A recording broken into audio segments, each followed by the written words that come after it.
দেখো বন্ধুরা, আমার রান্না বাড়া সব কমপ্লিট হয়ে গেছে। তো তোমাদেরকে দেখাই কি কি রান্না হলো। প্রথমেই আছে এখানে সাদা ভাত, এখানে বাবুর জন্য একটু ডাল তুলে রেখেছি, এখানে আছে পটল ভাজা, হুপো ভাজা, উচ্ছে ভাজা, নারকোল ভাজা, ভেন্ডি ভাজা, আলু ভাজা,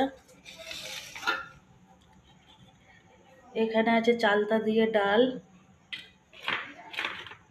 আর এখানে আছে ওলের ফুলুরি। তো বাবুর জন্য আলাদা ডালটা তুলে রেখেছি, বাবুকে তো চালতা দিয়ে ডাল দেবো না, সেই জন্য বাবুর জন্য ডালটা তুলে রেখেছি। তো এই হলো আমার রান্না বাড়া। তো কালকে পুজো হবে, কালকে মাছটা হবে।